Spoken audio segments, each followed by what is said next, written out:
खेदवश चाहे वो कांगड़ा का हमारा बागवान था, चाहे शिमला जिला का बागवान था, अभी आंकलन तक ही मात्र हुआ है। केंद्र से हमें पैसा उपलब्ध नहीं हो पाया। मार्केट इंटरवेंशन स्कीम के तहत अगर सेब उत्पादकों को पैसा मिलता है तो उसमें सिट्रस फ्रूट्स का भी उसमें विवरण है। साथ ही साथ आवश्यकता है, जैसे भाई नंदलाल जी कह रहे थे, कि बागवानी विभाग के अलावा भी जो हमारे बागवान इस क्षेत्र में अच्छा कार्य कर रहे हैं। मैं अपने क्षेत्र की बात करूंगा। हमारे प्रेम चौहान जी कोटखाई क्षेत्र से उन्होंने एक नई वैरायटी तैयार की है। पीछे मैंने प्रश्न लगाया था इसी माननीय सदन में, जिसमें हमारे जोहरा क्षेत्र, जो पिछड़ा क्षेत्र है चिड़गांव का, रोडू का, वहां के हमारे बागवानों ने हॉर्टिकल्चर विभाग की मदद से एक जर्मनेटेड प्रोजेक्ट के माध्यम से आपकी सौर ऊर्जा से, आपकी सोलर एनर्जी से वहां 2-2 सीए स्टोर्स लगाए हैं। आज आवश्यकता है हम बागवानों को अनुदान देकर अपने हमारे दुर्गम क्षेत्र में आपकी सीए स्टोर्स बने। मेरे क्षेत्र में भी एपिडा के माध्यम से खड़ा पत्थर में, अणु में और साथ ही साथ बाकी जो अपने सेब के प्रोडक्शन के लिए पूरे प्रदेश में जाना जाता है, वहां के लिए सीए स्टोर स्वीकृत किए थे।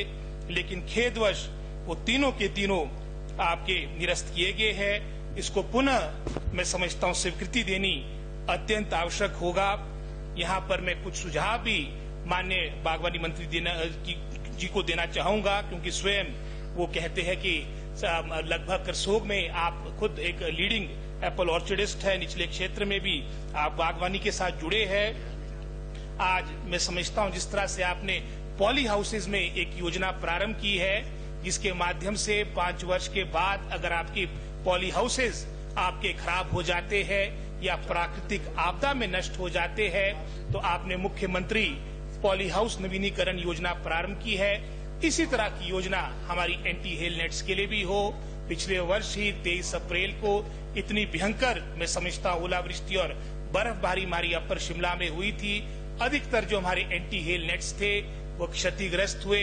उसको पुनः मैं समझता हूँ इस तरह की नवीनीकरण योजना के माध्यम से हॉर्टिकल्चर विभाग, जो कृषि विभाग मैं समझता हूँ जिन्होंने ये पॉली हाउसेस के लिए स्कीम प्रारंभ की है, आप भी प्रारंभ करें। इसी तरह से हाई डेंसिटी प्लांटेशन की बात यहाँ पर नंदलाल जी ने कही, ये बहुत लोकप्रिय होती जा रही है, पॉपुलर होती जा रही है।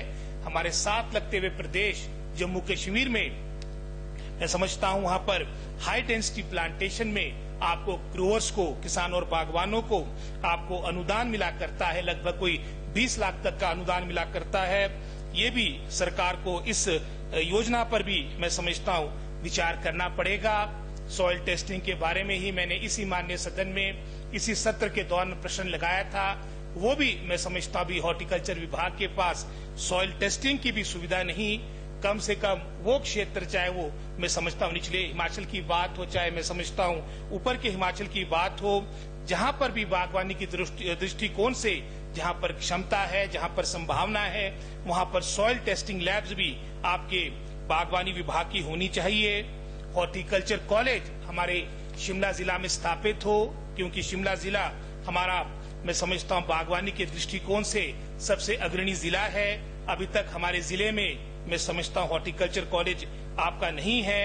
ऊपरी शिमला में जहाँ पर अधिकतर मैं समझता हूँ ये आपका हॉर्टिकल्चर का प्रोड्यूस होता है, वहाँ पर इस तरह का मैं समझता हूँ संस्थान स्थापित किया जाना चाहिए। और सबसे बड़ा जो चिंता का विषय जो जगत सिंह नेगी जी ने कहा या भाई नंदलाल जी ने कहा, वो इम्पोर्ट ड्यूटी से संबंधित है। चुनाव के समय में अवश्य मैं समझता हूँ बड़ी बड़ी बातें भी हुई। हालांकि मुख्यमंत्री जी भी अभी 2 दिन पहले भी वहां पर मिल के आए हैं केंद्रीय मंत्री से, लेकिन हमें ये भी देखना होगा कि उसका उस निर्णय पर, उन बातों पर क्या अमली जामा अभी तक पहनाया गया है। अभी मैं पीछे पढ़ रहा था, ईरान और टर्की ये आपके लीडिंग मैं समझता हूँ जहां से आपका सेब भारतवर्ष को इम्पोर्ट हो रहा है। लगभग अगर आप 2018-19, 19-20 और 20-21 की तुलना करेंगे, इन 3 वर्षों में ही लगभग 3 गुना सेब आपका इम्पोर्टेड सेब आपका भारतवर्ष में आया। इसका भी एक प्रतिकूल असर हमारे स्थानीय सेब उत्पादक, चाहे वो जम्मू कश्मीर की बात, उत्तराखंड की बात हो, हिमाचल की बात हो, आज हमें बहुत सी आशा इस डबल इंजन सरकार से है। मुझे पूर्ण विश्वास है कि इसके बारे में जो लंबित निर्णय है किसानों और बागवानों के हित में ये अवश्य मैं समझता हूँ इसका भी समाधान निकाला जाएगा। बहुत सी पोस्टें हमारी रिक्त पड़ी है। मैंने तो अपने राज्यपाल अभिभाषण के दौरान, चर्चा के दौरान भी, हमारे बजट पर जब चर्चा हो रही थी, विशेषकर एचडीओस की बात की थी, जो लगभग कोई 65% के आसपास, 65% के आसपास आपके पद रिक्त पड़े हैं। एचईओस के भी लगभग कोई 512 जो आपकी सैंक्शन पोस्टें हैं, उसमें से लगभग कोई 138 के आसपास आपकी पोस्टें रिक्त पड़ी है। इनको तुरंत भरने की आवश्यकता है। साथ ही साथ मैंने इसी माननीय सदन में इसी सत्र के दौरान एक प्रश्न लगाया था, क्योंकि जो क्षेत्र जहां पर आपके बागवानी के दृष्टिकोण से संभावनाएं हैं, क्योंकि सरकारी नौकरी सबको नहीं मिल सकती। एक शिवा प्रोजेक्ट आया है जिसके माध्यम से मैं समझता हूं, मैं ध्वाला जी को सुन रहा था, बलबीर चौधरी जी को सुन रहा था, एक अच्छा कार्य निचले हिमाचल में हो रहा है। इसी तरह मैं समझता हूं कि हमें हॉर्टिकल्चर सब्जेक्ट भी अपने मैं समझता हूं एजुकेशन के साथ जोड़ना पड़ेगा, ताकि जो हमारे लोग हैं, आने वाले समय के लिए पीढ़ी है, वो भी इसके प्रति एक रुचि अपनाए।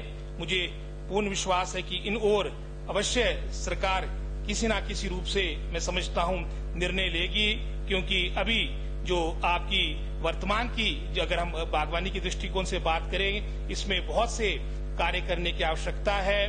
और यहाँ पर जो नेगी जी ने बात रखी है, मैं उन बातों का, नंदलाल जी ने जो बातें रखी है, उन बातों का भी समर्थन करता हूँ। आपने समय दिया, धन्यवाद।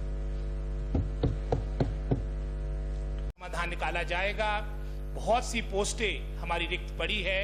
मैंने तो अपने राज्यपाल अभिभाषण के दौरान, चर्चा के दौरान भी, हमारे बजट पर जब चर्चा हो रही थी, विशेषकर एचडीओस की बात की थी, जो लगभग कोई 65% के आसपास, 65% के आसपास आपके पद रिक्त पड़े हैं। एचईओस के भी लगभग कोई 512 जो आपकी सैंक्शन पोस्टें हैं, उसमें से लगभग कोई 138 के आसपास आपकी पोस्टें रिक्त पड़ी है।